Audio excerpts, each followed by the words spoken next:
Assalamualaikum warahmatullahi wabarakatuh. Perkenalkan, nama saya James Sipoci dengan NIM 140121 000053. Saya mahasiswa semester 6 jurusan Ilmu Komputer kelas 6D Teknologi Perangkat Lunak. Baik, langsung saja di sini saya akan mempresentasikan hasil kerja saya dengan judul pengembangan metode perhitungan persediaan barang berbasis web di restoran fast food Domino's Pizza. Baik, langsung saja. Baik, latar belakang industri makanan cepat saji Domino's Pizza adalah termasuk restoran fast food seperti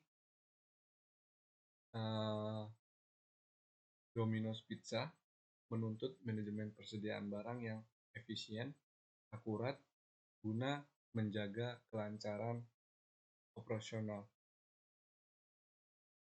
Di sini persediaan barang yang tepat, terkendali, merupakan elemen kunci dalam memastikan ketersediaan produk kepada pelanggan, mengurangi biaya operasional, meningkatkan kepuasan pelanggan, dan meminimalisir tingkat kerugian, biaya, dan lain sebagainya. Oleh karena itu, pengembangan metode perhitungan persediaan barang yang lebih efektif dan terintegrasi menjadi suatu kebutuhan yang mendesak bagi restoran cepat saji seperti Domino's Pizza. Baik, di sini 4 cara metode pengumpulan data, yang mana ada 1. Pengamatan observasi, 2. Daftar pertanyaan, 3. Wawancara, 4. Studi kepustakaan. Baik, selanjutnya yang pertama ada observasi.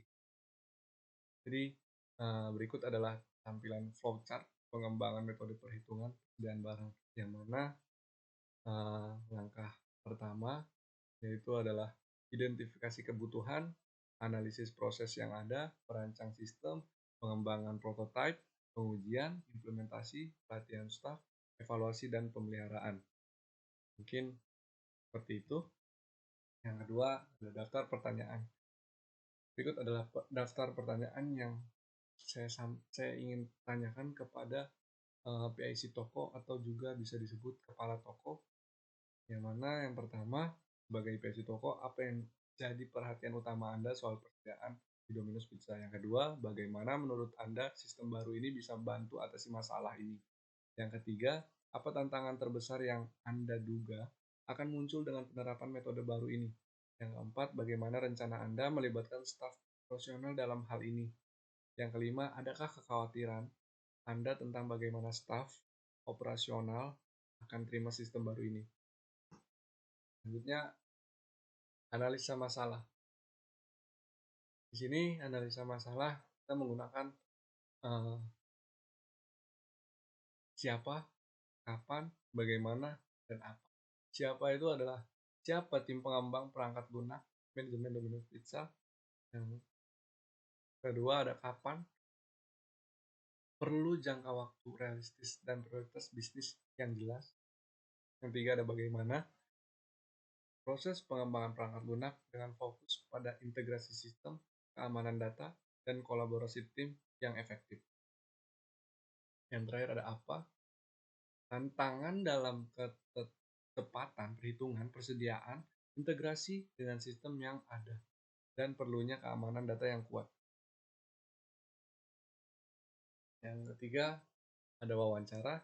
Berikut adalah jawaban yang diberikan kepada PIC, yaitu Bapak Asep Suryana, yang mana sebagai berikut. Sebagai PIC toko, jadi perhatian utama Bapak soal persediaan di Domino Pizza. Jawabannya, yang penting buat saya adalah pastiin kita punya barang yang cukup dan nggak kelebihan stok. Yang kedua, bagaimana menurut Bapak sistem baru ini bisa bantu atasi masalah ini? Beliau menjawab, sistem baru ini bakal bantu kita lihat persediaan barang di semua toko lebih mudah jadi bisa atur stok dengan lebih efisien. Yang ketiga, apa tantangan terbesar yang Bapak duga akan muncul dengan penerapan metode baru ini? Jawabannya, kayaknya tantangan paling besar bakal ngasih tahu kita soal perubahan dan ajarin mereka cara baru ini. Yang keempat, bagaimana rencana Anda melibatkan staf operasional dalam hal ini? Jawabannya, rencananya kita bakal adain sesi singkat buat ngajarin atau jelasin cara pakai sistem baru ini ke semua staf. Yang terakhir adakah kekhawatiran Bapak tentang bagaimana staf operasional akan diterima sistem baru ini? Jawabannya ada. Saya khawatir sebagian staf saya mungkin agak susah terima perubahan ini dan lebih milih cara lama. Mungkin seperti itu. Sebelumnya mohon maaf, saya nggak bisa nampilin video wawancara dikarenakan tempatnya kurang kondusif, dikarenakan toko juga ramai, dan untuk wawancara itu pun saya terpatah-patah. Jadi mungkin itu aja. Dan kemudian ada studi kepustakaan, yang mana yang pertama ada rancangan aplikasi persediaan barang, bahan makanan menggunakan metode FIFO pada KFC Pematang Siantar. Yang kedua, rancangan sistem informasi persediaan barang pada restoran Burger King Lotte, Shopping Avenue Jakarta. Yang ketiga ada aplikasi pemesanan bahan, persediaan store California Fried Chicken, KFC, wilayah Kota Palembang pada PT Pionerindo Gourmet Internasional Tbk Cabang Palembang berbasis website. Baik, selanjutnya cara mengimplementasikan atau merealisasikan. Jadi yang pertama kenali kebutuhan. Jadi apa nih yang kita butuh? Seperti berapa banyak yang diperlukan untuk seberapa banyak topping yang diperlukan untuk membuat pizza dan sebagainya lah, untuk menghindari kekurangan atau kelebihan stok agar tidak rugi. Yang kedua ada pilih atau buat sistem yang bisa menghitung persediaan barang secara online agar lebih mudah diakses atau dikelola.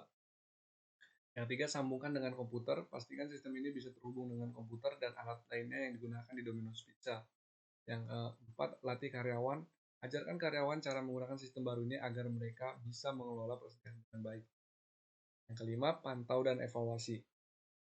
Selalu cek sistem ini secara teratur untuk memastikan semuanya berjalan dengan baik dan lancar. Jika ada masalah, cari solusinya.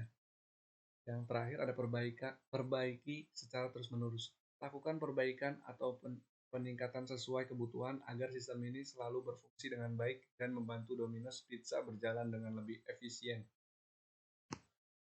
Jadi kesimpulannya, dengan menerapkan metode perhitungan persediaan barang berbasis web, Domino's Pizza mengoptimalkan operasional mereka dengan meningkatkan efisiensi, akurasi, dan ketersediaan bahan baku meskipun tantangan teknologi dan pelatihan karyawan ada. Komitmen Domino's Pizza untuk inovasi menempatkan mereka di garis depan dalam industri makanan cepat saji. Dengan terus memperbarui sistem, Domino's Pizza tetap berada di jalur pertumbuhan dan kesuksesan jangka panjang. Mungkin itu saja, kurang lebihnya mohon maaf. Wabillahi taufiq wal hidayah. Wassalamualaikum warahmatullahi wabarakatuh.